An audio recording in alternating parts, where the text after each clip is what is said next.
جب حضرت ہود علیہ السلام مبعوث ہوئے تو کلمان قبیلے نے آپ کی مخالفت کی، لیکن قبیلہ خلجان حضرت ہود علیہ السلام کی دعوت حق پر لبیک کہتے ہوئے ایمان لے آیا، اور اس طرح حضرت ہود علیہ السلام کی طاقت میں اضافہ ہو گیا، اور لوگ جو آپ کی جان کے دشمن تھے وہ سب قبیلہ خلجان کی وجہ سے حضرت ہود علیہ السلام سے دور ہو گئے۔ اس قبیلے کے علاوہ کوئی بھی حضرت ہود علیہ السلام پر ایمان نہ لایا، بلکہ وہ سب قوم حضرت ہود علیہ السلام کو جھوٹا کہہ کر پکارتے تھے، جسے قرآن پاک میں یوں بیان کیا گیا کہ نبی علیہ السلام نے دعا کی، اے پروردگار انہوں نے مجھے جھوٹا کہا ہے پر تو میری مدد فرما۔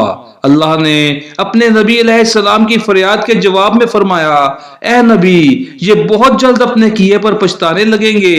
اللہ تعالیٰ نے نبی علیہ السلام کی دعا قبول فرمائی اور قوم عاد پر عذاب کی ابتدا ہو گئی۔ بادلوں کے فرشتوں کو حکم دیا کہ اب بارش نہ برسائی جائے، چشموں کے فرشتوں کو حکم دیا کہ ان کے ٹھنڈے اور میٹھے اور شفاف پانی سے لبریز چشموں اور آبشاروں کو خشک کر دو۔ چنانچہ دیکھتے ہی دیکھتے ان کے سرسبز اور شاداب کھیت سوکھنے لگے اور مویشی مرنے لگے، یہاں تک کہ لوگ پینے کے پانی تک کو ترسنے لگے۔ کثیر تعداد میں پیدا ہونے والے پھل اور اناج ناپید ہو گئے۔ پوری قوم خشک سالی کا شکار ہو کر بدحال اور پریشان ہو گئی۔ یہ سلسلہ مسلسل 3 سال تک جاری رہا۔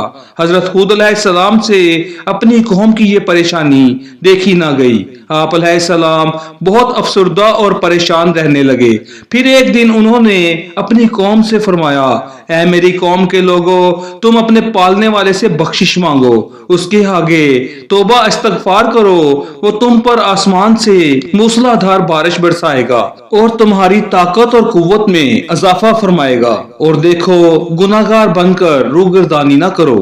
حضرت ہود علیہ السلام سے پھر ان کی قوم کہنے لگی، اے ہود علیہ السلام تم ہمارے پاس کوئی دلیل تو لائے نہیں، اور ہم صرف تمہارے کہنے سے نہ اپنے معبودوں کو چھوڑنے والے ہیں اور نہ تم پر ایمان لانے والے، بلکہ ہم تو یہ سمجھتے ہیں کہ ہمارے کسی معبود نے تمہیں اسیب زدہ نہ کر دیا ہو۔ عذاب الہی کے ابتدائی مراحل ہی میں خشک سالی نے قوم عاد کی حالت بدتر کر دی، چنانچہ ان کے سرداروں اور دانشوروں نے اس سے نجات پانے کے لیے مختلف تدابیر پر غور و خوض شروع کر دیا۔ دوستو قابل ذکر بات یہ ہے کہ پہلے والی قوموں میں مشہور تھا کہ جب بھی کوئی مشکل کسی قوم پر آتی ہے تو وہ بیت اللہ شریف کا رخ کرتا تھا، جس سے ان پر سے وباؤں کا خاتمہ ہو جاتا۔ قوم عاد کے بزرگوں نے بھی فیصلہ کیا کہ بیت اللہ جایا جائے، چنانچہ 90 افراد پر مشتمل ایک وفد حجاز مقدس کی طرف روانہ ہوا۔ مکہ مکرمہ میں اس وقت قوم عمالقہ کی حکومت تھی اور ان کا سردار جرار بن طارق تھا۔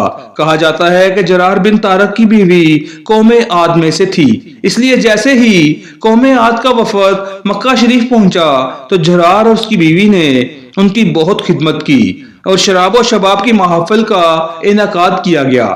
حضرت امام طبری لکھتے ہیں کہ تقریباً 1 ماہ تک وہ وفد اپنے مقصد سے غافل ہو کر رقص و سرور کی محفلوں میں مشغول رہا۔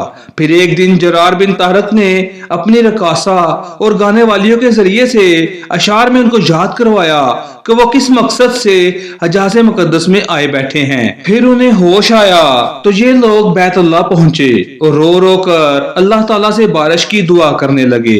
ایک دم سے کالے بادل چھا گئے۔ قوم عاد کے لوگ خوش ہوئے کہ ہماری دعا قبول ہو گئی اور بارش ہونے والی ہے، چنانچہ انہوں نے تیاری کی اور اپنے علاقے احقاف کی طرف نکل پڑے۔ لوگوں کی خوشی کی انتہا نہ تھی یہ دیکھ کر جیسے جیسے وہ وفد اپنے علاقے کی طرف جا رہا تھا، آسمان سے بادل بھی ان کے ساتھ ہی تھے۔ حضرت ہود علیہ السلام نے جب کالے بادل دیکھے تو وہ سمجھ گئے کہ اللہ کا وعدہ پورے ہونے کا وقت آ گیا اور اب یہ لوگ عذاب میں مبتلا ہوں گے، لہٰذا انہوں نے ایک بار پھر اپنی قوم کو مخاطب کرتے ہوئے فرمایا، اے میری قوم یہ اللہ کا عذاب ہے جو تم پر نازل ہوا چاہتا ہے۔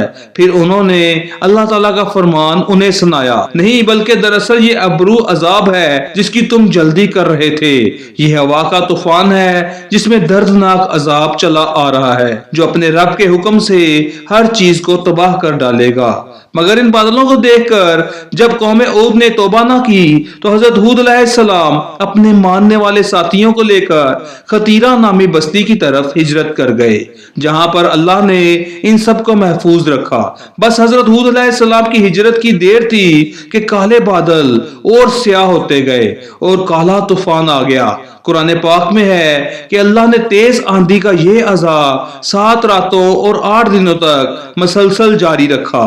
آندھی نے کسی ایک کو بھی نہ چھوڑا، یہ ہر ایک کے پاس پہنچ گئی۔ غاروں کے اندر، پہاڑوں کی گھاٹیوں اور چوٹیوں، گھروں، محلات اور قلعوں کے اندر سب کو فنا کر ڈالا، یہاں تک کہ احقاف کا سارا علاقہ صحرا میں بدل گیا اور سارے لوگ اور محلات ریت میں دفن ہو گئے۔ نبی پاک صلی اللہ علیہ وآلہ وسلم نے فرمایا کہ وہ آندھی جس کے ذریعے قوم عاد ہلاک کی گئی، اللہ نے ان پر انگوٹھی جتنی جگہ کے مثل ہوا کھولی تھی، پس وہ ہوا پہلے دیہات میں گئی اور وہاں کے لوگوں اور مویشیوں اور محلوں کو اٹھایا اور آسمان اور زمین کے درمیان لے گئی۔ مسلم شریف کی حدیث میں آتا ہے کہ حضرت عائشہ صدیقہ رضی اللہ تعالی عنہ نے نبی پاک صلی اللہ علیہ وآلہ وسلم سے پوچھا، یا رسول اللہ صلی اللہ علیہ وآلہ وسلم، لوگ تو بادل دیکھ کر خوش ہوتے ہیں کہ اب بارش ہوگی، لیکن آپ کے چہرے پر اس کے برعکس تشویش کے آثار نظر آتے ہیں۔ آپ صلی اللہ علیہ وآلہ وسلم نے فرمایا، عائشہ رضی اللہ تعالی عنہ، اس بات کی کیا ضمانت ہے کہ اس بادل میں عذاب نہ ہوگا، جبکہ ایک قوم ہوا کے عذاب سے ہلاک کر دی گئی۔ اس قوم نے بھی بادل دیکھ کر کہا تھا کہ یہ بادل ہیں جو ہم پر بارش برسائے گا، اس لیے جب بھی بادل دیکھیے تو یہ دعا کیا کریں کہ اے اللہ پاک، ہمیں اس بادل میں چھپے خیر کا طالب فرما، اور جو شر اس میں موجود ہے میں اس سے تیری پناہ مانگتا ہوں۔ اللہ تعالیٰ سے دعا ہے کہ وہ ہم پر اپنا کرم فرمائے اور ہمیں اپنے برگزیدہ بندوں میں شامل فرمائے۔ اس طرح کی مزید ویڈیوز کے لیے اس چینل کو سبسکرائب کریں۔ بہت شکریہ۔